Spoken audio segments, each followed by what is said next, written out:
যে সকল প্রবাসী ভাইরা বাহরাইনে অবস্থান করছেন তারা সকলেই এই ভিডিওটি দেখে চিনতে পেরেছেন জায়গাটির সম্পর্কে। আসলে যারা বাহরাইনে রয়েছেন তাদের কাছে এই জায়গাটি পরিচয় করে দেওয়ার মতো তেমন কিছুই নেই, কারণ বাহরাইনে যারা আছে বসবাস করে প্রায় সকলেই কিন্তু মানামা বাঙালি গলি সম্পর্কে সকলেই জানে এবং অনেকেই হয়তো প্রায় সকলেই হয়তো এখানে এসেছে।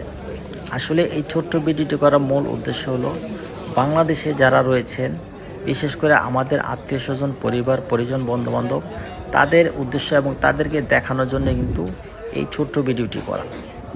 এটি হলো বাহরাইন মানামা শহর এবং মানামা শহরে কিন্তু এই বাঙালি গলি কিন্তু পুরো বাহরাইনে অত্যন্ত সুপরিচিত।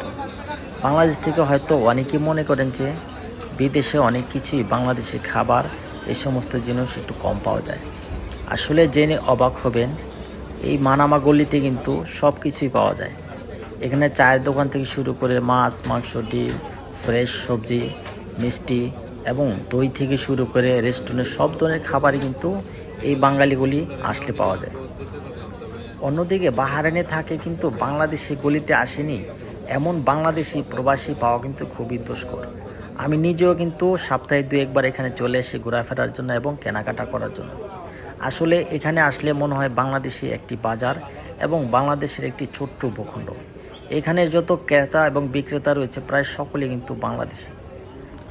যাই হোক, সকলকে ধন্যবাদ ভিডিওটি দেখার জন্য এবং ভিডিওটি কেমন লেগেছে অবশ্যই কমেন্ট করে জানাবেন। ধন্যবাদ সকলকে।